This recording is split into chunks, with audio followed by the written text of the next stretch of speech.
got you interested in this particular subject? This particular subject because I have movie memories. I remember going to the State, had my first cherry Coke at the State. I stood in line to go to the movies. I remember when there was a bottling company in Anderson, and we could go in with the caps, or some people did. I should not date myself, but I actually went in to movie theaters with 5 McDonald wrappers when McDonald's began in Belvedere. So I have very good memories of movies and going to movies. And how important were the movies here in Anderson in days gone by? Oh, extremely. They opened early, closed at 12 because they had to close at 12. But a lot of the places were packed. They showed, they had the silent movies. They had the talking movies. They had cartoons. And you didn't go in the early days just to one movie. You went to several. You usually went to 2 at the same time. Did anything surprise you when you were putting this presentation together that you didn't know? Yes, I found out a lot about the Heritage Plaza area on Church Street. Quite active black businesses were located there, and there were also on South Main and Church Street several theaters that Mr. Osteen in his narration and his video did not exactly include. So I have included that. So that was new for me. I'm going to say, let's go to the movies in Anderson. I am Maggie Elrod, and I work as a research person in the archives on the first Tuesday of every month. And we do lunch and learns the first Tuesday of every month. They start at 12, they go until 1. So you are welcome to come in. I appreciate you taking advantage of the concessions. I couldn't have a movie without concessions, though I didn't always have concessions when I was growing up. But anyway, thank you so much for coming. Okay, Jacob, I can start clicking. Okay. All right, so this comes from Annie, 1982. Let's go to the movies. And like I said, let's go to the movies. Let's go to the movies in Anderson. Now, what I would love for you to do before I get started, to give you a little bit of background about things, I would love for you to include your movie memories, if you would please. Because a lot of you grew up in Anderson, and you know about these theaters, and I'm going to go from the beginning to the present day as far as movie theaters are concerned. I have a book that I want to show you, and, whoops, I don't know what to do. Oh, here it is. It is called The History of the Moving Picture Theaters in Anderson, South Carolina by Harry Osteen. The Osteen family is big into movie theaters, drive-ins, etc. here in Anderson. Mr. Osteen also did a video too, and so he calls it different things, history of movies in Anderson, etc. So we're going to base most of it on his research. But what you see that has red letters or red stars, that's what I've added to it, because I found out things I didn't know existed in Anderson, and also that he did not include. So I just want to open your eyes to those things. But please tell me about your movie memories as we go through. We've got plenty of time. This is what he called his narration that is on Facebook, if you ever want to look for it. It's called The History of Theaters in Anderson, South Carolina, narrated by Harry Osteen. And he is part of the big Osteen family here in Anderson. This is Mr. Harry Osteen here. Some of you may know him through church, through community activities, through theater activities. But you'll notice it says and more. So that's that red part I'm talking about as I go through things. Now, the Osteen family, I couldn't start this off without talking about the actual Osteen family. So I've got them. I don't have the entire family, as some of you who go to St. John's Methodist Church, I believe. I don't have the whole family, but I've got the ones that are associated with the theaters in Anderson. First, we're going to start with the father of these people. Percy C. Osteen. He invented the movie style. Or turnstile, I should say. He got tired of unpaid customers coming into his theater. So he invented this. But he was quite the inventor. And he invented other things too, like the automatic winder on your old cameras. He invented that. And he also developed a great or a heater that would save on heating. So he's quite the inventor, but he is known for being the visionary of the family. So he owned and ran the Lyric, the Palmetto, the Egyptian, the Liberty, the Strand, and the Carolina theaters. All of those. And he is very interesting. You can find out more about him if you ever want to come to the research room. Now, his son, Junior, owned and ran the Osteen Theater and the Belvedere Cinema, and was commemorated by Bill 4915, a concurrent resolution passed by the South Carolina General Assembly upon his death in 1992. This was a resolution that was proposed by Johnny Tucker, if you remember him, a former representative in the area.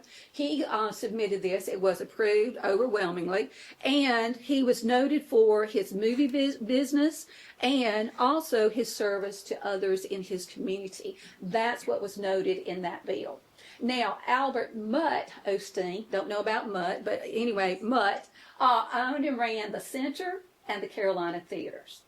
Now, Harry Osteen, who this is based upon, he owned and ran the Osteen 1 and Osteen 2 theaters and drive-ins. I've got a person who has the expertise on drive-ins. We're going to have him talk in a few minutes when we get to those. And he was ordered the Order of the Palmetto by Governor Beasley, and that's quite an honor, okay? And then there's William Osteen, along with his brother Mutt. They owned and ran the Skyway drive-in. So I'm going to talk about drive-ins as well as silent movies, talking movies, etc. But there's something that you may not know about this family. They saw so much advancement in the movie business, from silent films to talkies to full-color epics, and then also 3D movies. They saw all that family did. They saw what Mr. Osteen saw as a vision. His sons or his family carried that out. Now, one thing I want to point out to you is they ran independent movie theaters, okay? Not the big names like United Artists or any of those. They were independent movie theater owners, but they didn't always get the movies that they wanted to watch. So this information comes from Richard Otter's book. He did a series of interviews.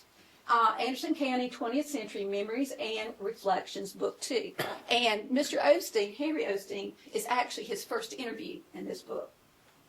So I'm going to read you something directly from the book about the fact that this family ran independent movie theaters. When big companies were trying to root the independents out of business, Daddy, and he's referring to Percy C. Osteen, the senior, Daddy hired a lawyer, J. Alex Neely Jr., and he and the lawyer went to Washington to break up the monopoly. Daddy and a man from Greenville, who was also an independent exhibitor, were the ones who had the monopoly busted up. Quite a feat. Those two men from this little bitsy town busted up the monopoly in the entire country, not just Anderson, but the entire country. After that, the independent operators could buy any picture that they wanted, which was most unusual. And so anyway, that's how it all starts. Now here's our first movie theater. The Opera House, 1905 to 1914. I wish we could still see that picture. It must have been beautiful. But the first moving picture show was there in Anderson. It lasted about 5 minutes. Now we're talking the frames. And what you could see were moving knives and forks and spoons on a table. One reel. Now that's important to note. One reel, because we're going to talk about more and more reels added. Located on the second story of the Masonic Temple. And if you go by this building today, you can still see some of the Masonic emblems there. But anyway, that's an ad about that. And at first, I always have Jacob and Dustin look over my stuff to make sure I'm historically accurate. And in fact, they were looking through this, and they questioned what I haven't read there, 1,200 to 1,500 seats. That's unreal. That is just unreal, the size. And they marked through my zeros. They actually marked through my zeros and told me to check. So anyway, I did go back and check. And I'll give you an update on that in just a second. They did run live plays and vaudeville acts. There were also movies were given second billing. So The stage, the live action, they had that.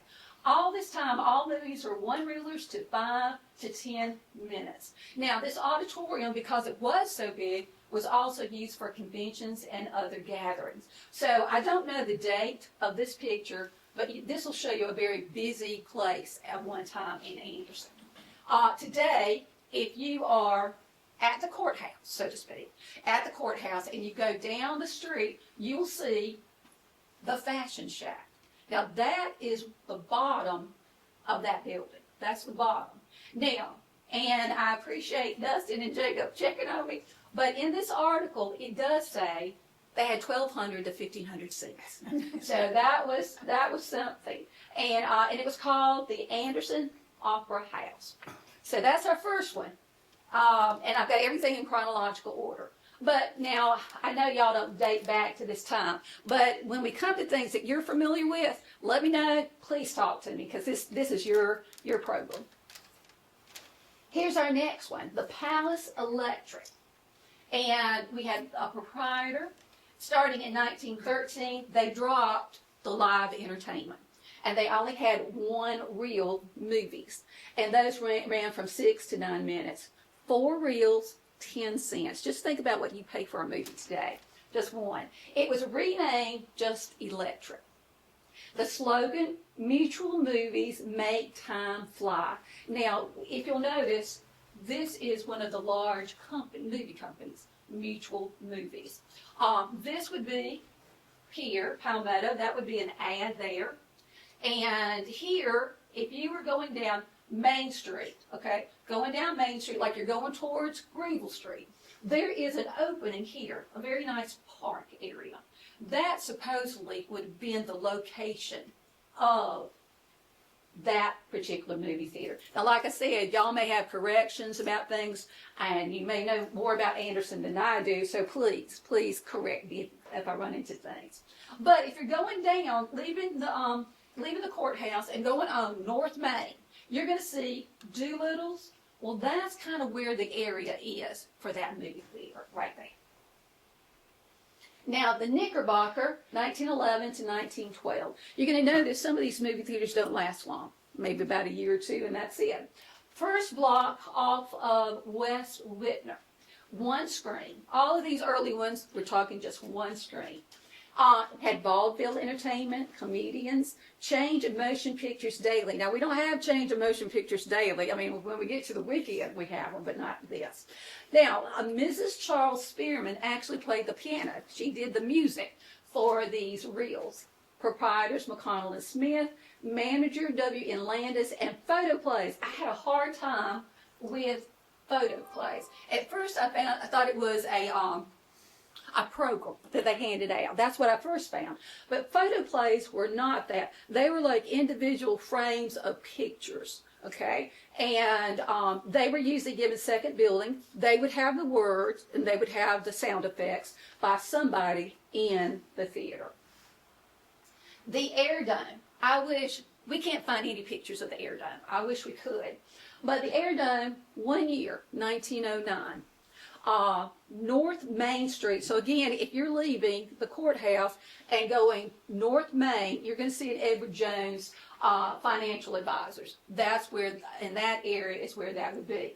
Now, this would be an early version of the drive-in. Now, you're not driving in your car. You're just driving up and parking, but you would sit. You would bring a seat, or they would have benches, no roof, sat on wooden benches, and of course, if it rained, there's no movie. So that makes sense, but it only lasted for that short amount of time. Now, the Lyric. Before we get started, I need to thank Dot Fant. Dot, where are you? Raise your hand. All right, Miss Dot Fant was a great help to me. She actually has this painting. Now, this is not in its entirety, but she actually has that painting in her house. And when I called it to ask her, because, you know, she's the source on everything Anderson. And so anyway, I called her and she said, no, I've got a picture of downtown. It doesn't show up in that, does it? No. In this? No, I've got another picture. Oh, I've got another picture for you. I just wanted to blow up that part. Now, the Lyric had movies and stage shows. It was managed by P.C. Osteen Sr. Please notice I have managed, not owned at this time. It was opened by Mr. Wilson. And if you're familiar, I am not familiar with the Townhouse restaurant. How many of you are familiar with the Townhouse? Okay, good. All right, that is just a picture I found online of the interior. But Miss Dott's picture, it's a big picture, but her daughter blew up this section so you could see this. So if you are still on North Main, okay, think about Suma Joe's, okay, that location. Now, the Townhouse is going to be a little bit beyond, going towards the courthouse now, it's going to be a little bit beyond, so I'm not sure if it was the Pancake Place or the other place that is located in that. But that's the old Townhouse. Any memories about Townhouse you want to share? Yes, ma'am? I mean, I ate there a lot. You ate there a lot. Okay, good. George Honduras was, Okay. Was the owner? Well, Would you let me eat there and tell go you to the about movies? this picture. Okay. It's too big for me to bring. Mm-hmm. And we're lucky to have it. Some of y'all might remember Fred Pillman Jr. He was a great artist. And he had this picture, I guess you call it a picture, a painting, whatever, in some place in Anderson. It's huge. And he There you decided to clean out his stuff. And for some unknown reason, well, I do know the reason, he was dating a girl that we had from church, and he came to our house on Sunday nights to NYF. He decided to get rid of it, and he gave it to us. Mm-hmm. And so it takes up a half of a wall in a back bedroom, and it covers up a lot of dirt. But it's really interesting, and I don't mind if you want to come see it, but I could not handle it. There it is, right there. And who are the three gentlemen? You pointed those out to Oh, me. y'all, it's Robert Pennell, Sam Fretwell, and Marshall. And they were going over to the townhouse at 11 o'clock in the morning for their coffee, because that was quite the time. And I will have to tell you this, today is Marshall's birthday. And they had to miss their 11 o'clock coffee and come to his funeral. Oh. But anyway, they did. But it is a big, and it's so well done. I would love for y'all to see it, but I just could not bring it. But it shows you so much of it. A downtown, what it See used John to B. look like. Lee's, Mhm. and this, is it Gilbert Furniture? Gilbert that we Furniture. weren't sure of. And the one in between was Byers, Men's Shop, Okay. by Stokes, yeah. Mhm. And so I'd love to have y'all come to my house and look at it. And then above it, of course, is the old depot that was my daddy's office. And y'all should have come last Friday for Rich Otter's presentation of his Underground Railroad. And his Underground Railroad was under that building. And so you do learn a lot about Anderson. And really, I'd love to have you come. It is an interesting thing, yeah.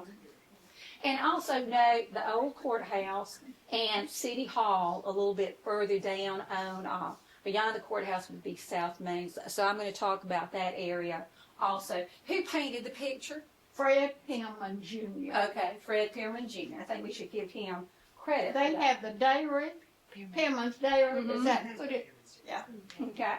Also want you to know that the Lyric, a lot of these places close and then another opens. So the Lyric becomes the Palmetto in the same location, and we'll get there in just a moment. Okay, and that's our picture, wonderful picture. Now, the Bijou on South Main, okay, we're going south, and for those of you who, I won't give you my age, but if you are my age, I remember this as Gene Anderson's store, Gene Anderson.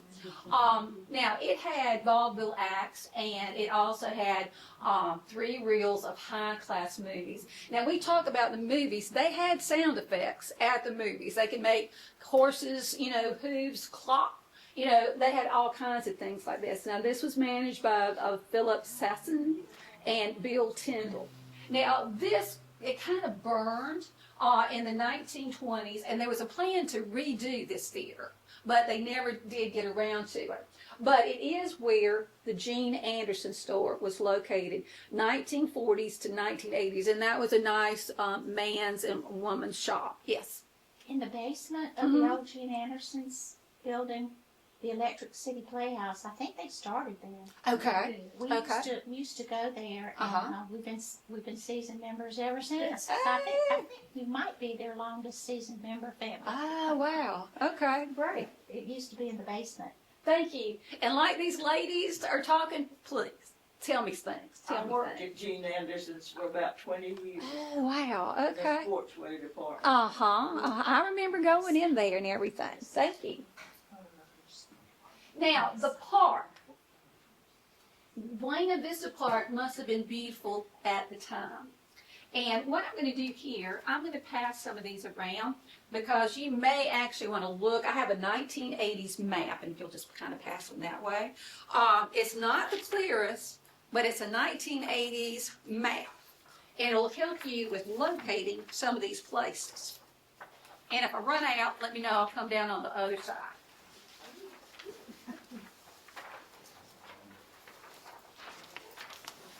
So you got a 1980s map, and then I'll tell you a picture, story about the buses down there.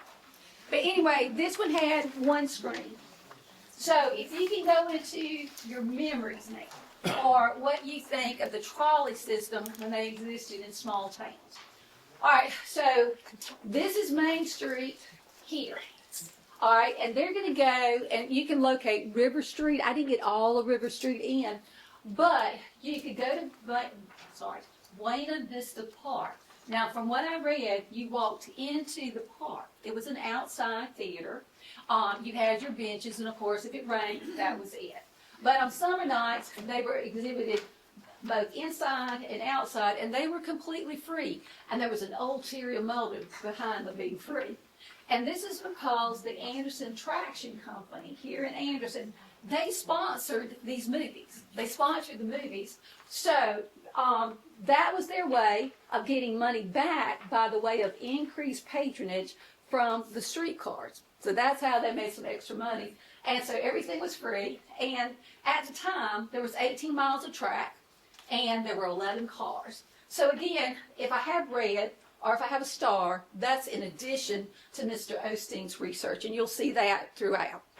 Uh-oh, right my pen. All right, now, this, the HUD Now. Mr. Osteen mentions the HUD Now. It is run by Joe D. Day. It is located today at a store called Finch and Ferner. And if you've been listening to the news, if you go to this building, this is one they're looking to renovate here in Anderson. It was the former Anderson Hotel. So you may have heard about that on the news. This is an interior shot of the HUD Now. This is what the outside of the HUD Now looked like. It had an actual red arrow. And then this is the outside. Free pictures every night, admission 10 cents, doors open at 8.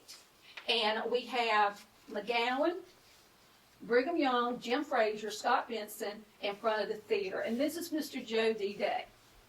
Now, this is because of the location near Church Street. This is a black-owned and operated movie theater. And there's something that I want to read to you about the HUD Now, because it's interesting. Give me just a moment here.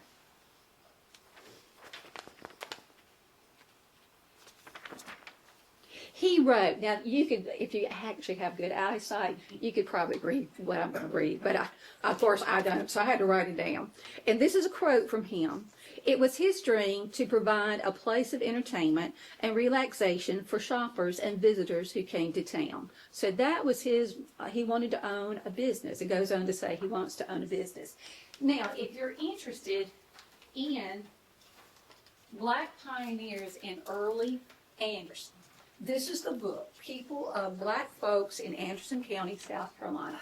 Very, very interesting to read. It's like they have little biographies of people. So that's a good resource. And that's what I need to tell you about where I volunteer in the research room. You can come and read.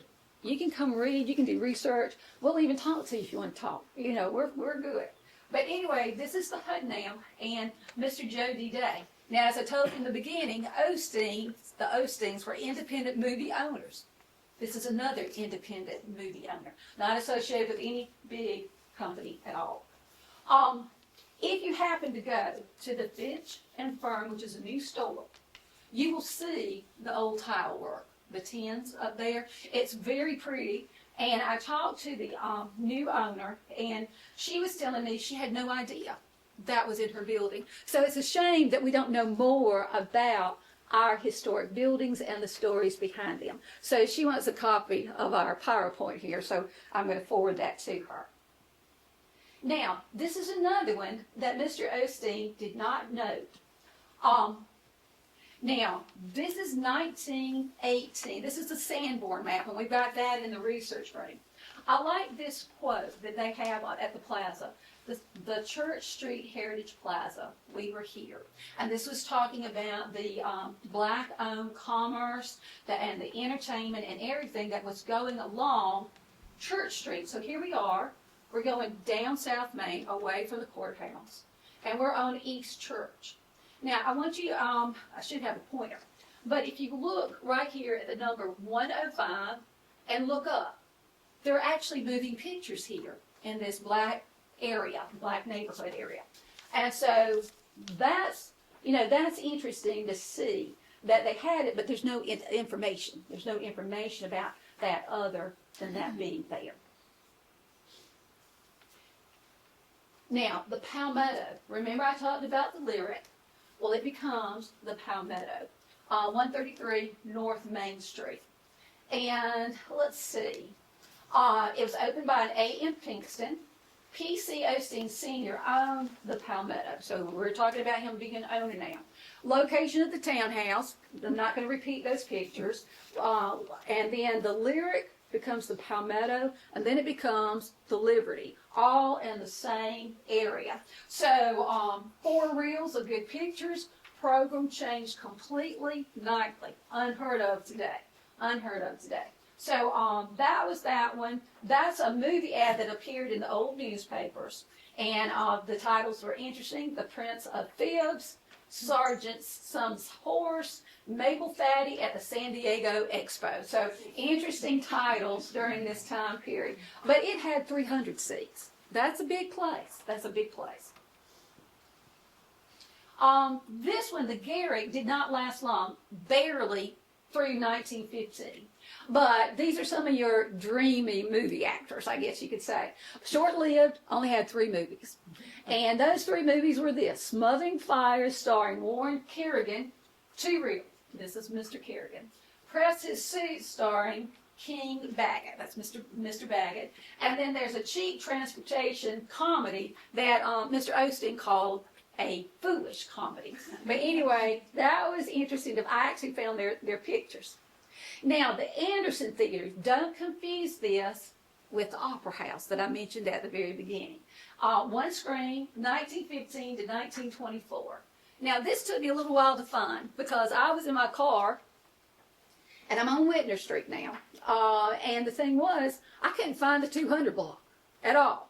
I knew where the Chucola or the Plaza was located. I went to the next one, but I didn't realize that was the 200 block, and then of course there's Presbyterian Church. But anyway, it is owned. It is located here at the Pruitt and Pruitt Attorneys at Law. That may look familiar to y'all. And it opened with The Champion, starring Charlie Chaplin. And if you haven't seen old Charlie Chaplin movies, look for them. You can find them on YouTube or Facebook or whatever. They're fun to watch. Now, they ran movies, but this one was better known for vaudeville and other stage type shows. Now, they had a 4-piece orchestra. Remember, I told you they created their own sound effects. So it had a piano, a drum, a cornet, and a flute. So there were people in the background or maybe at the front playing. Now, this was unusual because Mr. Osteen noted that it was cool, well ventilated, and thoroughly cleaned daily. So that was good to know. And the Anderson Theater is going to become the Garden, also in this same location. Now, this movie theater was quite the event. Quite the event. So let me find an article that I have for you that I wanted to read a few things from. Anderson was progressing at this time, okay? And renovations were taking place. So they had to have a theater that matched this growing town. So this theater had 638 seats. On the main floor, I don't know why they had the particular inches, but they had 30 seats that were 19 inches, 224 seats, 22 inches. The balcony, it even had a balcony, and there were 345 seats, and they were 19 inches. And I love this part because I have been to live action kind of theaters around in the area, and one time I got stuck behind a post. So I was so glad when I found this information that there were no seats behind the post at this. So I like that. Now, Mr. Epstein, I don't know the date of this particular picture and this little caption here, but he was the manager of the Anderson Theater. And he and his crew, they would create a display up front, out in front of the theater. And it would be tied into whatever the movie was that was being showed. So this one was called Twin Beds. So they set up a model bedroom, as you can see right there. And the thing was, this gimmick caught on at the other theaters. They started to create their own fronts too later. And the thing was, they thought this was very worthwhile because they pulled in more people. Because they would come in, see that, and then, walk in and get the movie. This one right here, New Theater is formally opened, and that is an ad. And that must have been true. Don't you miss it. Everybody else will be there. So let me give you something. Because Anderson was evolving, I'm going to read you the first paragraph from the article that's in the middle, or parts of it. Anyway, Judge J.S. Fowler, who is the president of the Anderson Development Company, chairman of the board of directors at this movie theater, he gave the opening remarks. Dr. James P. Kynard, president of Anderson College, delivered the convocation. And then it was so popular, it was repeated, word for word, in a later newspaper. And he stated that a few years ago, he thought that an elegant theater, now this is going back to Judge Fowler, he stated that a few years ago, he little thought that an elegant theater was soon to grace the site of, what do you think was here before there was the theater? Take a guess. And this just will show you how it's kind of growing. Pardon? It was a delivery stable. That was the location of this one. So you can see, Anderson is building itself up. So they've located this really nice theater with all the community coming, and it was there originally as a stable. Oops. Let me go back a second. All right, the Paramount. 1915, only 1 year, short-lived. It showed this serial, and you'll actually see the word photoplay that I talked about earlier. And again, it's just the frames with the wording and the music. That's an ad. They also call this an elegant motion picture house that opens. And another thing I want you to note about this, the theaters were very active in their communities. And the reason I want to stress this, we're talking about 1914, okay? I know it says 1915, but in 1914, Belgium invaded by Germany at this time, beginning of World War I. So what they did, they gave, let me make sure I got the amount right. In the afternoon, they called it the forenoon movie. They took 50% of their proceeds. At the afternoon and nighttime, they took all of their all the money from the forenoon, and then 50% of the tickets, afternoon and nighttime performances, and it went for Belgian relief. That was a group here in the United States trying to help the Belgians who had been invaded. So there was actually a commission, you can look this up, a commission for relief in Belgium. Now, this right here, Crest. Okay, look at that map I gave you. All right, down below is a picture. Now, with this, I'm on the other side of the courthouse, okay? I'm on the side that's facing Main Street, and we used to have a square. How many of you remember the square? You've got to. All right, and to me, it was beautiful. And that's how I remember downtown Anderson going to the square. But the reason I have that for you is because if you look at that picture, you know, you have the park, and then you have the businesses behind it. On the far end, on the left-hand side, the very last building, that one right there, the very last building was the Crest store. And this is where the Paramount would have been located, in the old Crest store. Now, don't confuse this, because I did. Some of you may remember a Credge's store. That was at the Belvedere Shopping Center. But this is Crest in downtown Anderson. Now, I remember the Crest because I don't remember it at this time period in 1915. But this was always a great place to go if you wanted a banana split. You could pop one of the balloons and get a free banana split or some discount. But that's what my mom and I would do when we would go to the movies. We either went to the Crest store or we went to Woolworth's for cheesecake. Now, the Liberty. Now, this is truly owned by Mr. Osteen, okay? Independent movie theater. He opened on Armistice Day, November 11th, 1918. He did not plan this, but the movie that he was sent to him was called Crashing Through Berlin. So that was the actual movie, the most sensational, most authentic, and most thrilling war spectacle of the hour. That's how they called that. Again, we're talking about this area here, okay? So the Lyric becomes the Palmetto, Palmetto becomes the Liberty, and then later on it's going to become the Egyptian, which I'll talk about. This would be the front of Liberty Theater. And you'll notice this is a photo by Mr. Osteen. You can see the front is decorated and everything. But that is the Liberty. And that's considered really his first one that he owned. Oops. Sorry. Now, the Strand. Now, my parents, I recall the Strand, I wasn't around, but I recall my parents going to the Strand.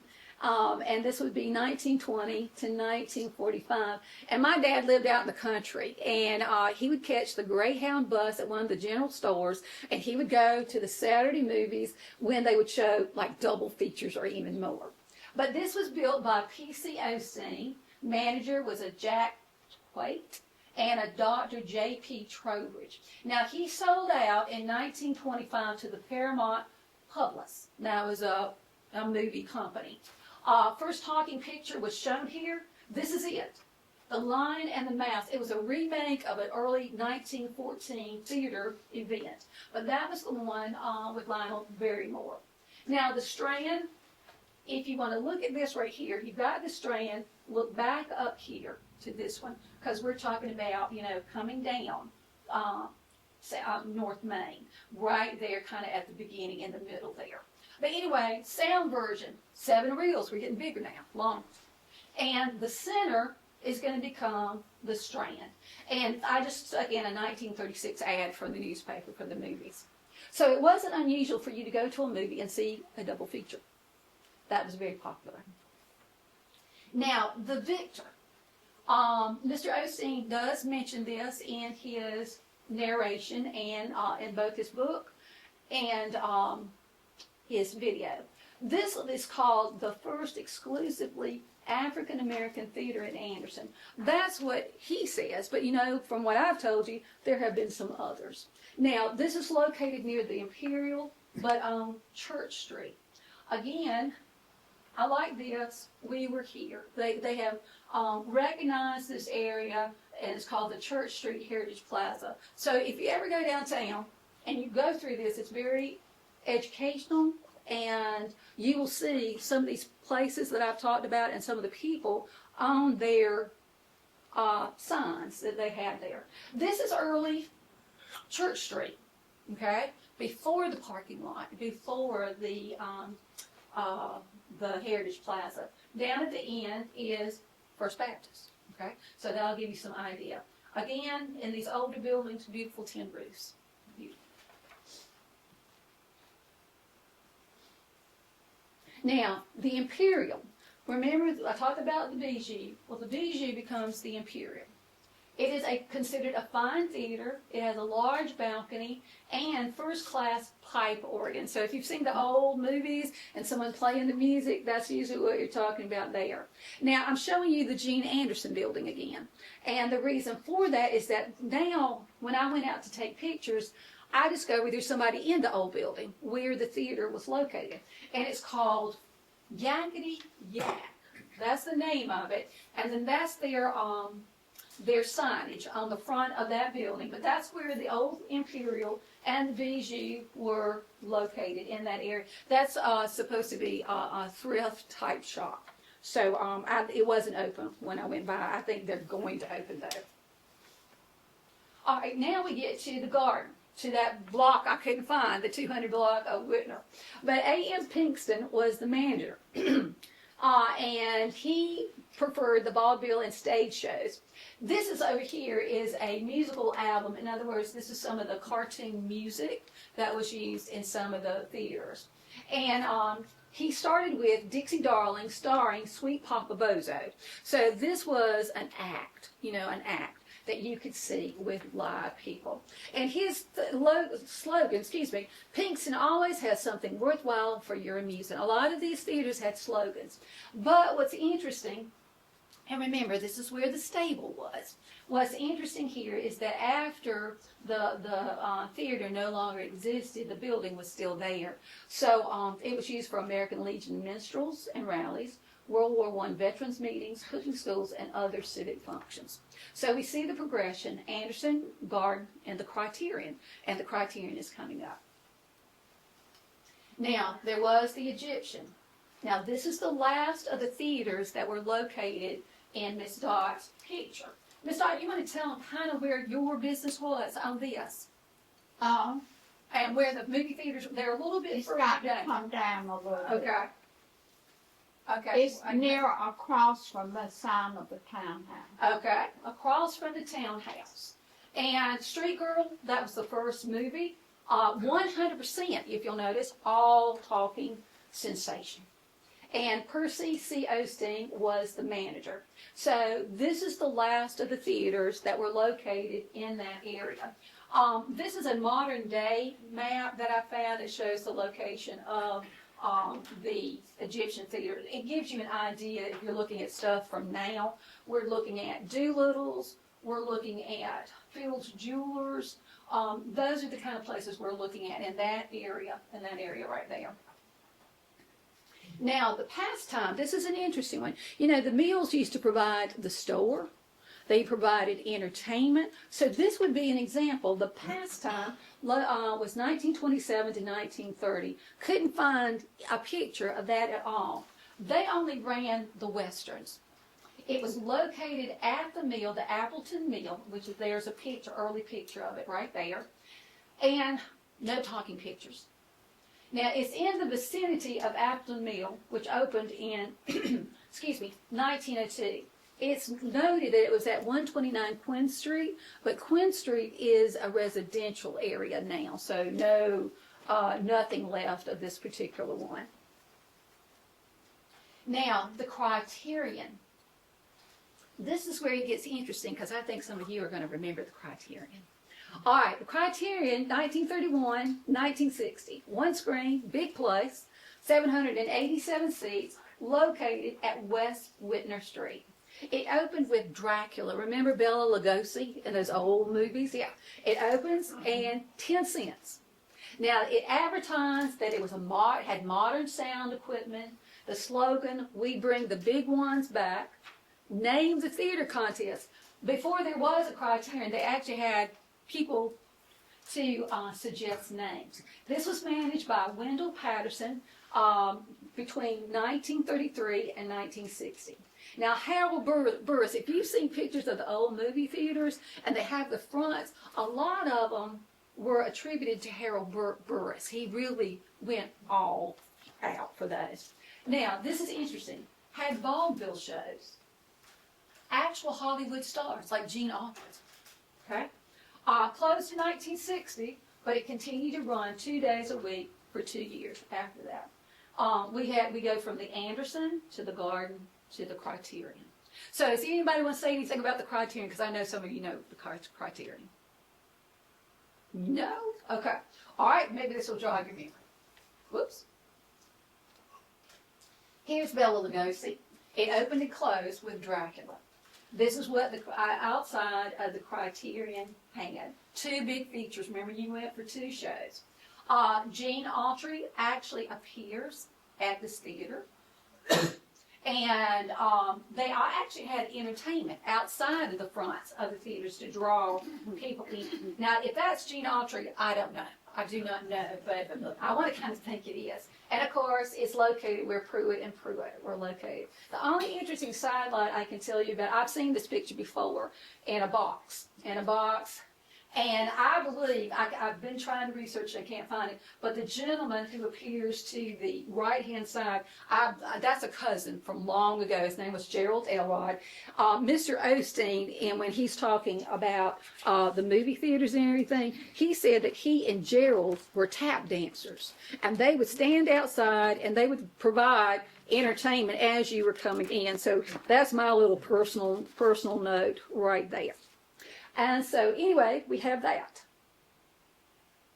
Now the Ritz, because of its location, it is also in the black commercial area. 1931 to 1941, 200 seats, located on East Church Street. Now if I have my bearings right, and I'm not sure, this is where you can correct me if I'm wrong, I believe this picture over here on the right hand side, that would be that area right in there. I think the even numbers were on that side and the odd numbers on the other side. But that would be the Ritz.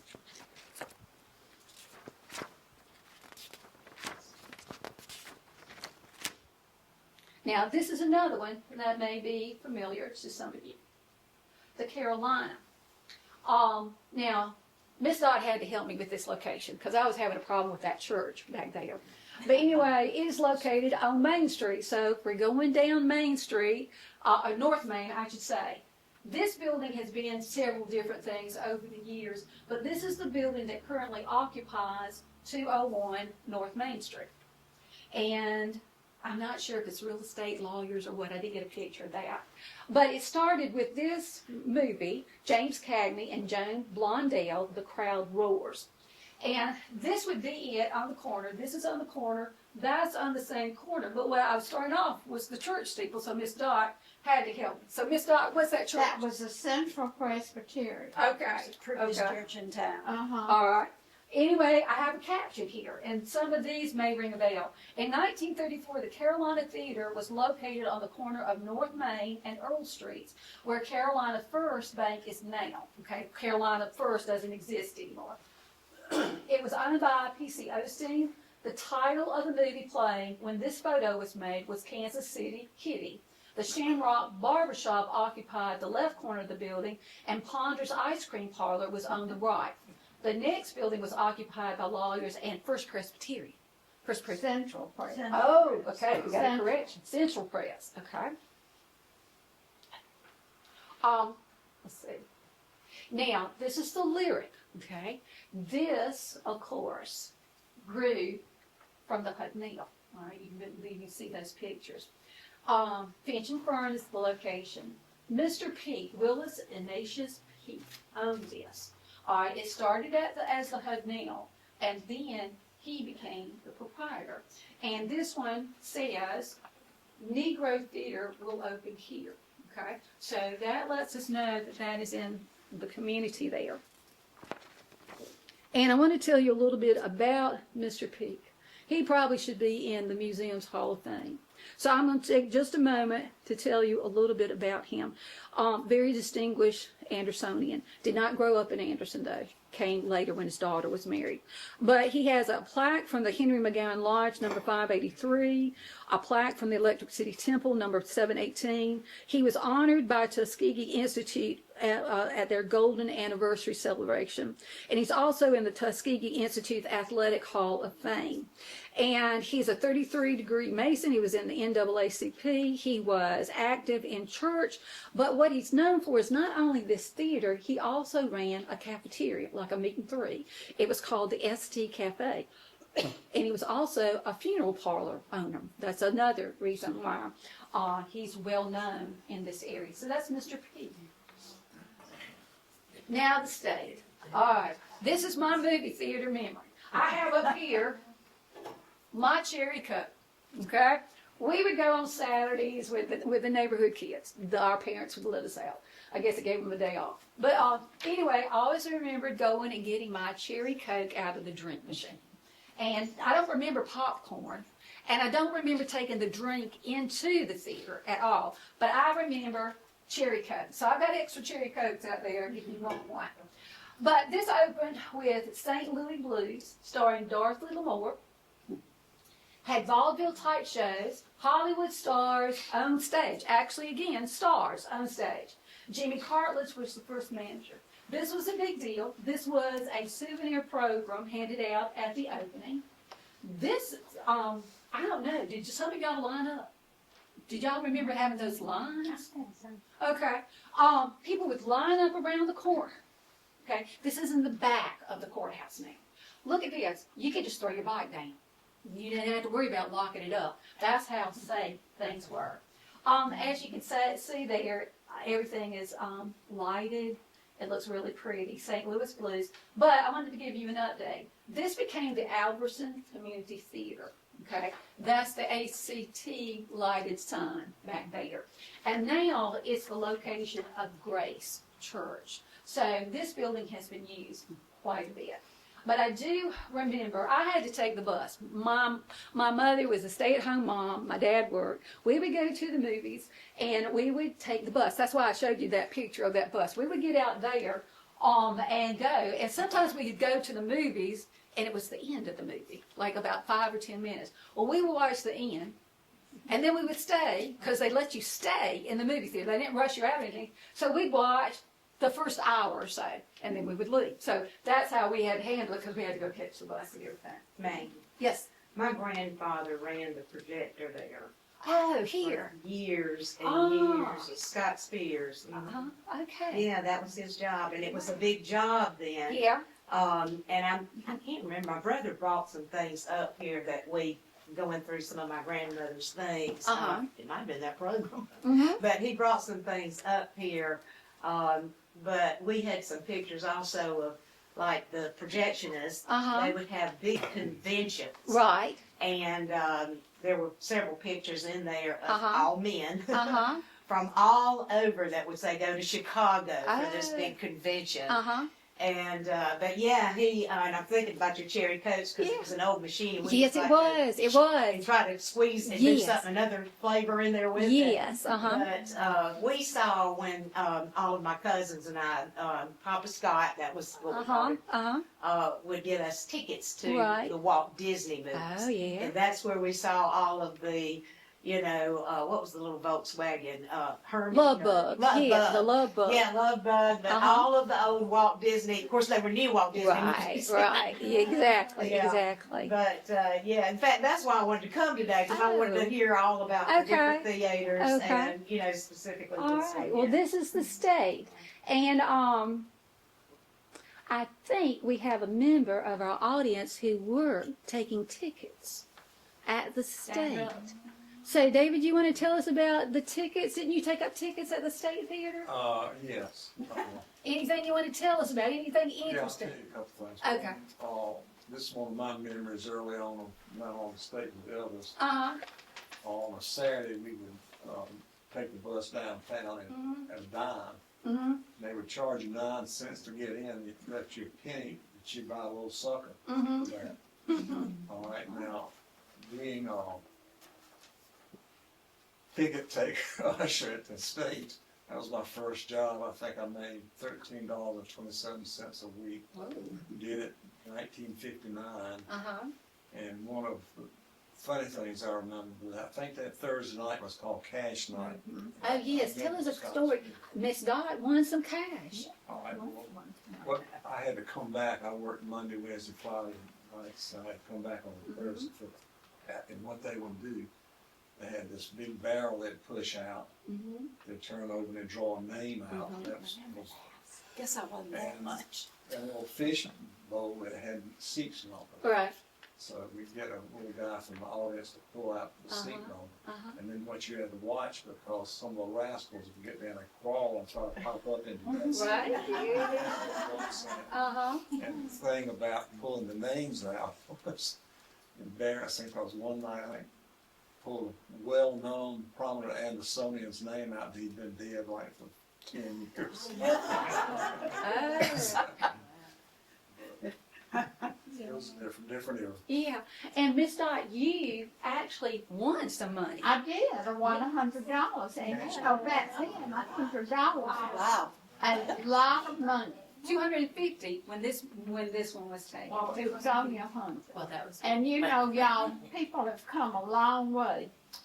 David started off there and ended up being a very prominent physician. Yes.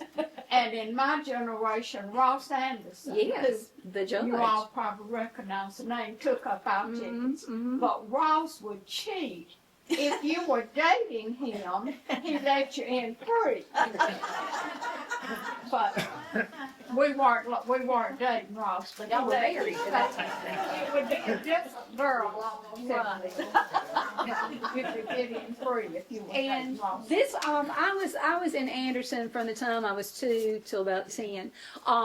Prior to that time, my understanding was there was a bottling company in Anderson, and you could go in with your Coke caps and go to the movies. I think you had to be 5. I have 5 of them, but I also remember when McDonald's was built at the Belvedere Shopping Center, and I could go in there. At one time, they had a special. You had to have 5 wrappers from the regular hamburger, and you could get in free with those 5 wrappers. So anyway, Was that's it, Terry Bottling? Terry Bottling That was Company. Yes. That, my aunt, I'm part of Anderson, but my aunt, and uncle owned that. It was originally his parents, Frederick Terry, Okay. and, it was originally his parents that started that. But I'm seeing a little time now, because my aunt was the oldest of my mother's sisters, of course.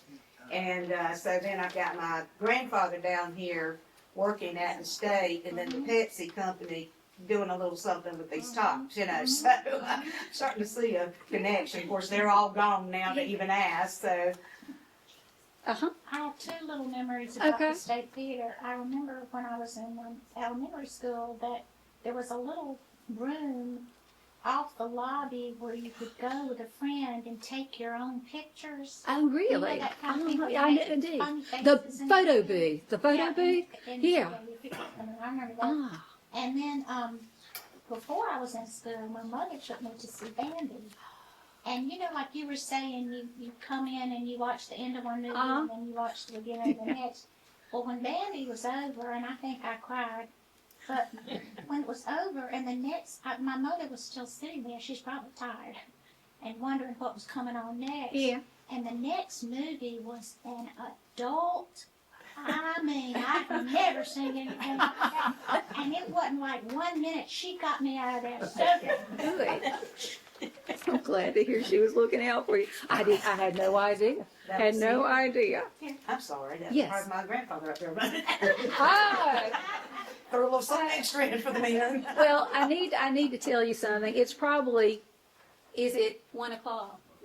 All right, I probably have about 15 more minutes. If you want to stay, you're welcome to. If you want to leave, you're welcome to too. No problem whatsoever. It's your, like I said, it's your program. All right, concessions. This was at the state. Do any of you remember the lady here? No, well, maybe not remember, but do you remember the concession stand being out there in the middle? Yeah, I was not familiar with that, but I do remember this video. So, all right, hold on. All right, how do I get to play, Jacob? Oh. I love this one. Let's all go to the lobby. Let's all go to the lobby. Let's all go to the lobby to get ourselves a treat. Delicious things to eat. The popcorn can't be beat. The sparkling drinks are just dandy. The chocolate bars and the candy. So let's all go to the lobby to get ourselves a treat. Let's all go to the lobby to get ourselves a treat. Y'all remember that?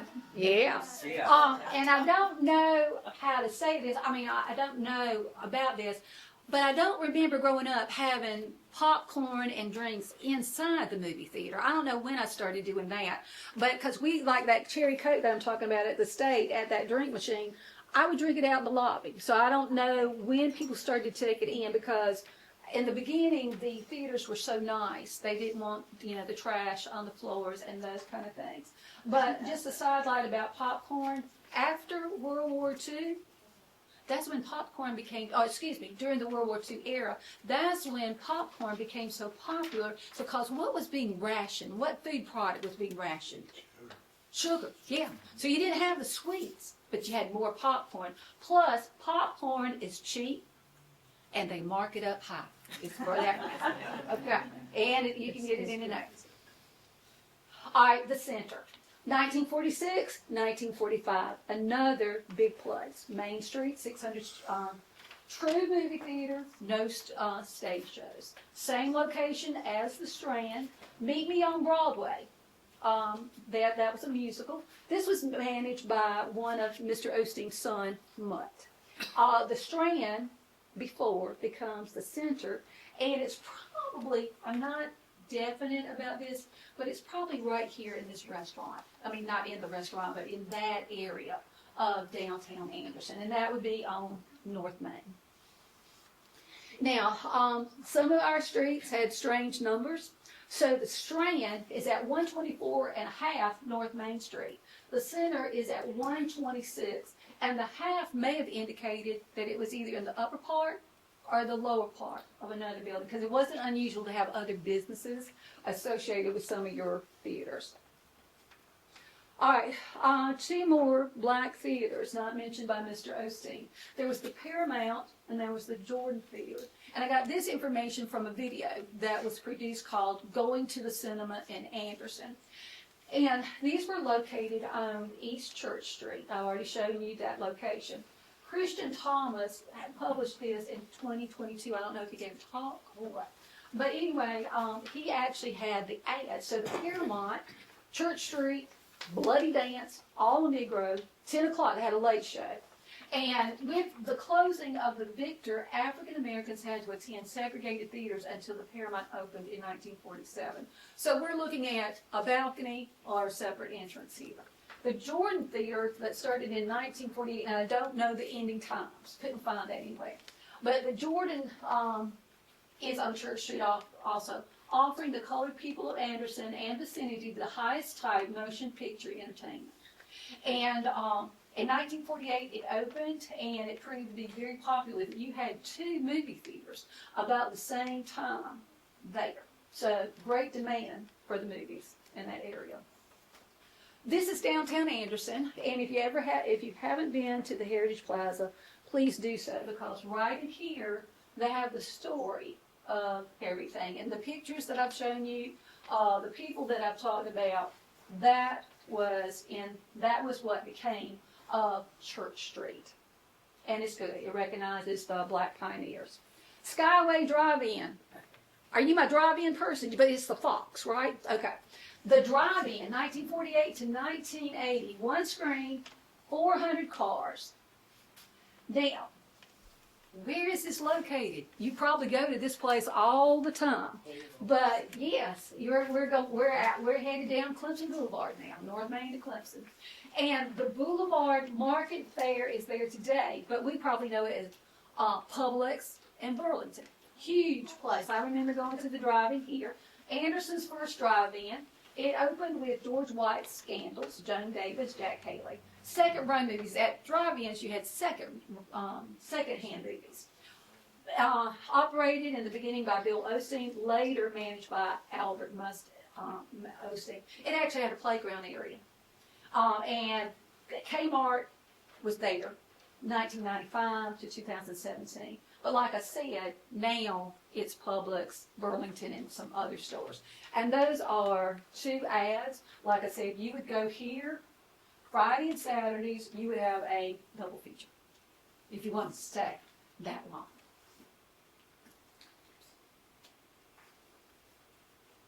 Okay, just something I wanted to show to you. The screen was 45 by 45 feet in size. It intended to cater to families. You can, like he says, you can bring your babies and let them go to sleep. You can even bring your dog along. And so it, drive-ins became unpopular. It grew out of style, so to speak. And that's just an aerial view of where it would have been, okay? Publix and the Burlington Place. Highway 29 drive-in, 1948 to 1974. We're talking about Highway 29. And enjoy your movies in the open. Okay, you drive in, mostly repeat.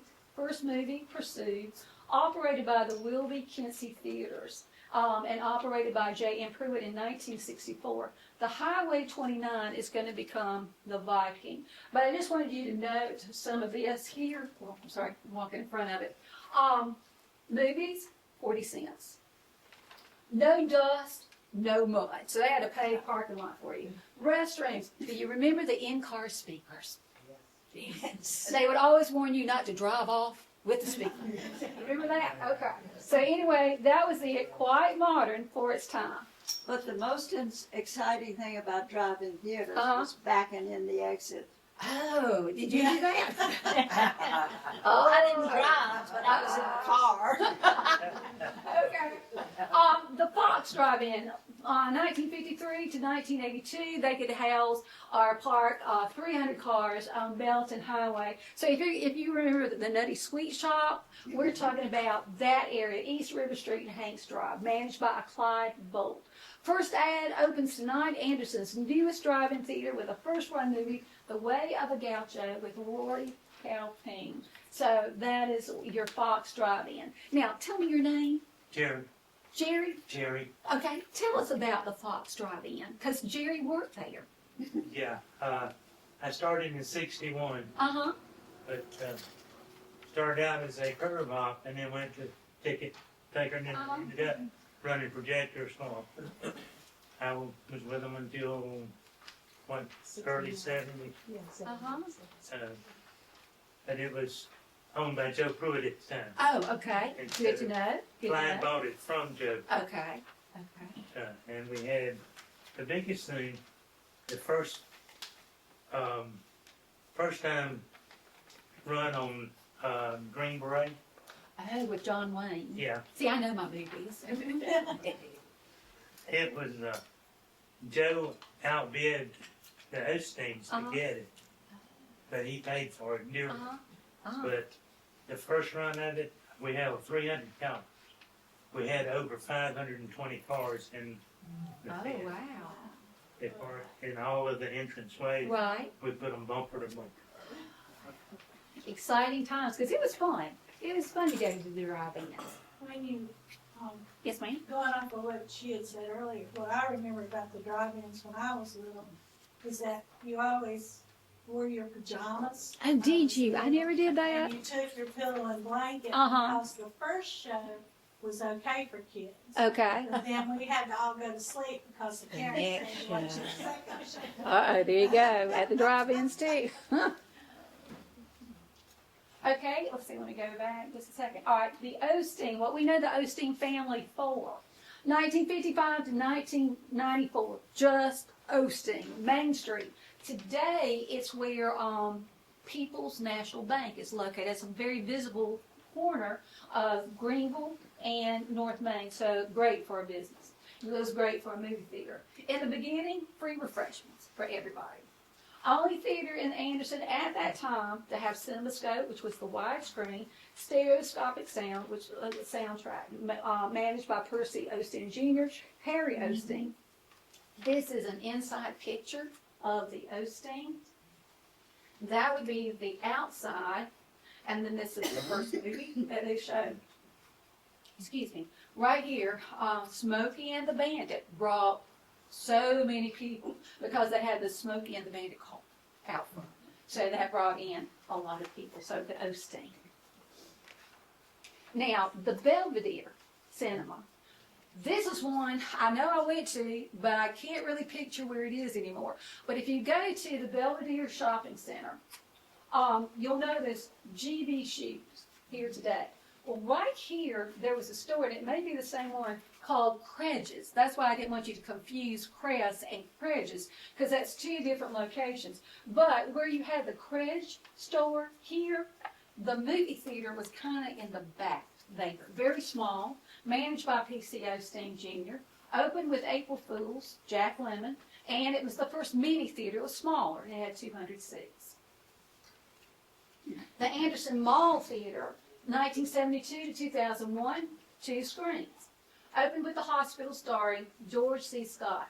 But the great thing, rocker seats. You could rock. And that was really neat. Now, whenever a building added another theater, it was called a twin theater. So this became a twin theater. And even though this theater was open, it had some competition with the Marketplace, and I apologize, misprint, my fault. But anyway, the mall and the Marketplace Cinema showed shows, but not at the same, no overlap. Litchfield took over, and then United Artists. But those are some of the old pictures there. I don't know if Dillard's extends here now or what. I'm not sure. I haven't been into the back of this area.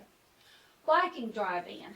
Remarkable about the picture. It has a sea serpent called, and it's the Viking. Today it's a location of a gas station. And it opened with Billy Jack. I remember when Billy Jack was popular when I was in high school.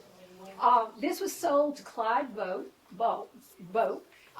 He renamed it the Viking, and it's going to be the last drive-in to close. Now, this privacy screen, if your parents had you go to sleep, this theater actually had all those lights on the outside, so that if you were going by, you couldn't see that adult movie, okay? You could not see that adult movie at all.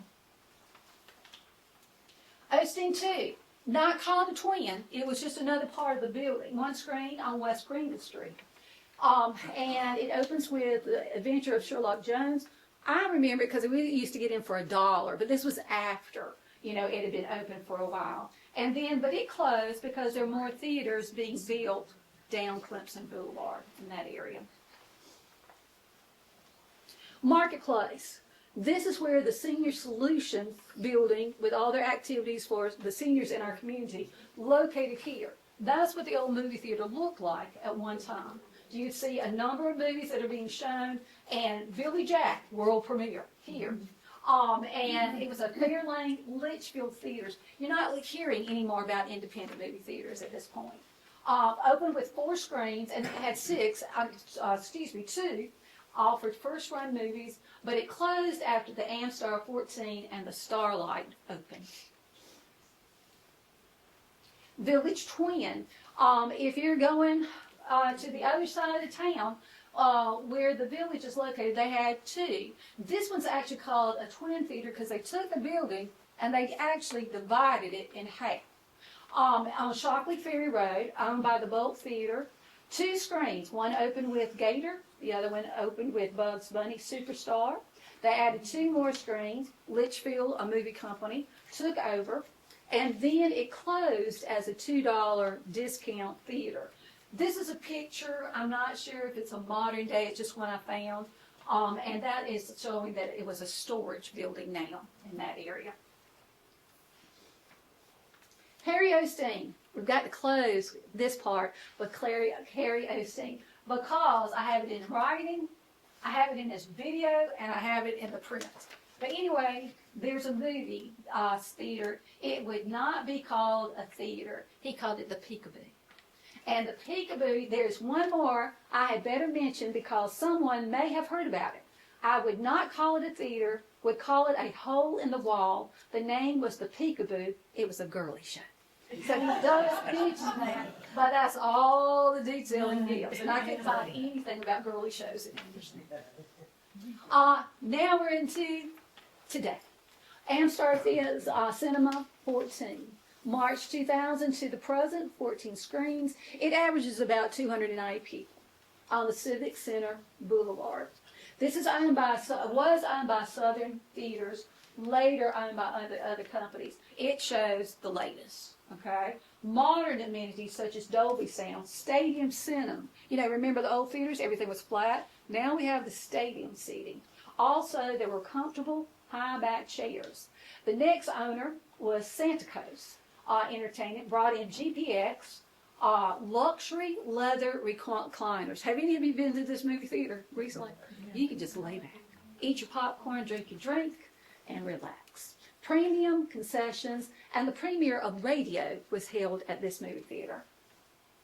And that shows you just some of the beginnings. Movie going just got better. Okay. Starlight, also known as the Regal Starlight, from 2000 to the present. 14 screens on the Interstate Boulevard near Cracker Barrel. First run movie, originally owned by Eastern Federal Starlight, next operated by Regal Cinemas, and slogan, "Where You're the Star." That's how it opened in the beginning, where you are the star. And so we have that one. And then this one, I'm kind of towards the end now. These were the movies that were filmed in Anderson, South Carolina. In 1974, there was The Midnight Man. Do y'all recall The Midnight Man? Okay. All right, that one, we got all excited because Burt Lancaster was in the area. Let's see, and that would be him right there. All these movie stars, all of them make the most fascinating movie murder mystery in years. We also had a local celebrity here in Anderson. She owned the YMCA. Who was she? Eleanor Ross. Yes. She played a part in this movie. But then you may have known some other people because, you know, we're near Clemson University and some of it was filmed there too. Coupe de Ville, 1990. Of course, our favorite radio, 2003. Now, 2004, I don't think I'll ever be able to look at the Jockey Lot the same way. But in 2004, I don't think it came to the movies, but Buy, Sell, Kill. A flea market story. So you know it had to be at the Jockey Lot, but don't quote me on that one. But anyway, the Mafia. It's got nothing on Mason County. That's what that one's called, that little excerpt. And then the Leatherheads. I need to go back and watch this one, but this one shows some big stars like George Clooney, Renee Zellweger, etc. So those are the movies that we've had filmed partly in Anderson.